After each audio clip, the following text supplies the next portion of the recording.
Bannanga ani yatta Moze Radio? Ani omutuufu eyatta Moze Radio? Amazima gamaze ne gavaayo. Abantu abamu bino mubibuusizza amaaso. Naye kuffe abamu abali mu kunyolwa oba abaalumwa oluvannyuma lwa Moze Radio okufa kino tukitaddeko nnyo amaaso. Ebigambo bino Yuchuli yabyogerako nga tannafa. N'agamba nti nno ye yali yatta Moze Radio. Ku luno ate mukwano gw'omugenzi Moze Radio oyo nno mwana mulenzi Wizo yavuddeyo ye n'akakasa nti nno ye yatta Moze Radio ate ng'era takyejjusa. Mukole kye mukola naye gw'olowooza gano mazima oba nedda. Moze Radio yafa mu mwezi gwa kubiri ennaku z'omwezi lumu mu 2018. Olwo nno mwana mulenzi we baamulangirira nti afudde oluvannyuma lw'okubibwa omu ku bakuuma ebbaala gye baali balaze omwana mulenzi oyo ayitibwa Troy. Okufa kwa Moze Radio kwalimu ebikankana bingi nnyo ate ng'era obujulizi bwabulira ddala ku ngeri Moze Radio gye yafaamu.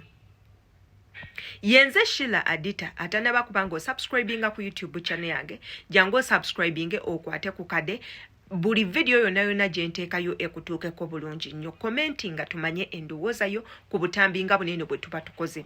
Wabula ng'ateera yonna gye muwangalira okubanga mulaba obutambi bwange buno imbeebaza nnyo byansusso imbasiima nnyo byansusso ate era nga njagala okubategeeza nti mwenna imbatumirako gye muwangalira gye musinzirira olaba obutambi buneeno comments zammwe inziraba abalayikinga imbalaba abasharinga obutambi bwange mbalaba temujjanga okwo imbaagala kuva kullo. Tukomyewo n'omusango gwa Moze Radio. Nze nabagamba nti nno mu nsi muneeno tewali ajja kuvaamu nga tasasulidde bibiibye. Ojja kubisasulira oba mu bulungi oba mu bubi. Oba otya obeera oyina okusasula. Igwe yonna gy'oli bikole inga omanyi nti ebintu by'okola bigenda kwetooloola byetooloole bimale bikomewo gy'oli.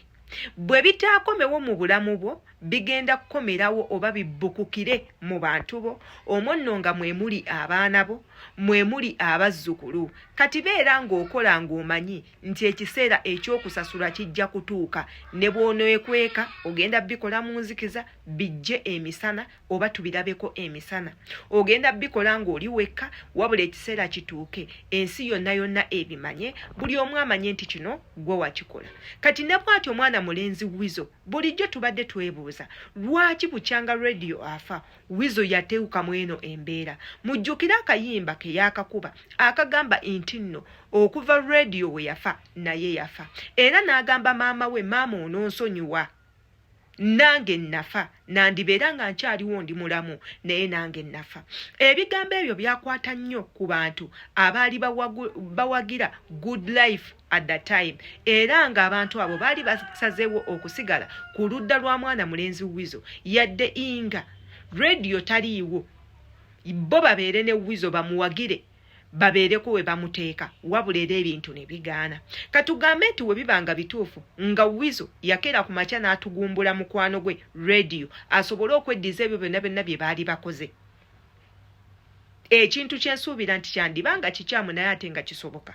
Kyensuubira nti kyandibanga kya bulimba naye ate bikolebwa. Abantu babikola ne batta mikwano gyabwe bye bakoze n'abebbanga ne babeefuulira ne babajja mu bulamu bw'ensi. Bw'ebanga yeeyo ensonga lwaki Wizo yakeera ku makya n'atta Radio afune ebiri byonna ng'ogatteko abantu abaali babawagira n'ebyobugagga tubagambe nti nno Wizo abeera yabala bubi kubanga bukyanga Radio yafa talina n'ekimu kye yeeyongerako tewali gye bamulanga talina luyimba lwafulumya katugambe ne waakera ku makya n'ayimba tebijja kukwatayo kubanga Wizo Radio ye yali empaji ya Wizo. Empaji eyo weetali ennyumba esobola okugwa mu abaali bazimbyeko ku mayumba. Empaji weetabeera ku nnyumba ennyumba egwa oba egwa olubege. Radio bukyanga afa Wizo yaddirira era yaddirira ddala emabega. Era olwamaze okwogera ebigambo ebyo nti ye yatta Radio ensi yonna yawaawadde abantu baavuddeyo nga mwe muli ne mwana mulenzi penge najja n'amubuukira n'amuvuma penge bw'atyo n'abalangira okubeera abatemu mu famire yaabwe omwo nno nga tetututte wala oba nga tetugjeeko mwana mulenzi Jose Chameleone oyo mumuwulidde mu saga nnyingi nnyo ez'okutta abantu ate era nga Chameleone yali asseeko ku muntu ffe gwe tumanyi oyo nno omuntu gwe yatta yamuttira wali ewaffe ekawempe ayinawo omuntu era omulala gwe yatta era nga kigambibwa enti Chameleone obutakwatagana na Bobi Wine era Chameleone ye yatta Weatherman yali mukwano gwa Chameleone fenna ebyo tubimanyi tewali atabimanyi Weatherman yali mukwano gwa Bobi Wine tewali atabimanyi nti olunaku lwakeera lumu nga Bobi Wine w'omumanyi ne mukwano gwe bali mu mmotoka beevuga olwo nno ne wabaawo akabenje akakolebwa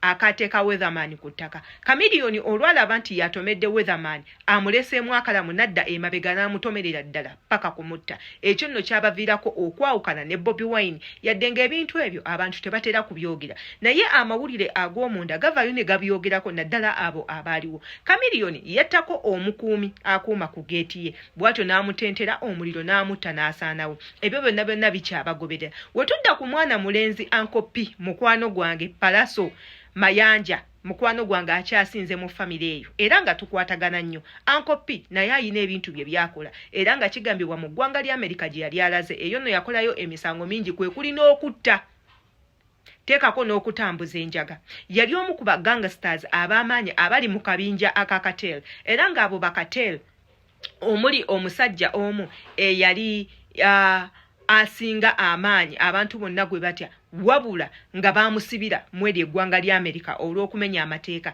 ye omwana mulenzi Palaso eyali akanzeeko kw'oyo omusajja n'abeera ng'atya so kati penge yavudde n'ayogera ebyo ebintu byonna n'amukonjera n'amugamba Wizo otootya omuntu eyakulaga obulamu okera otya ku makya n'ovaayo oba weewayiriza oba oyogedde mazima nti yeggwe watta radio ekintu ekyo omanyi ky'okoze muganda wange olutalo ne lutandikirwa awo olutalo ne luyingiramu n'ebyobufuzi awo nno Wizo n'avaayo n'agamba nze mpagira NRM ndi tiimu NRM mugenda kunkolako olutalo olw'okuba mbagambye nti natta radio temulina kye mugenda kunkola kubanga nze nina obukuumi okuviira ddala mu State House eyo nno komenti yokka oba akagambo kokka ke yayogedde kakyankalanyiza Abannayuganda bw'oba ng'oli Munnayuganda era nga wali muwagizi nnyo wa mwana mulenzi radio gw'olowooza Wizo ayina kukolebwa ki ekisaana Wizo ekintu kye yakola bw'aba yatta munne yakola kituufu oba nedda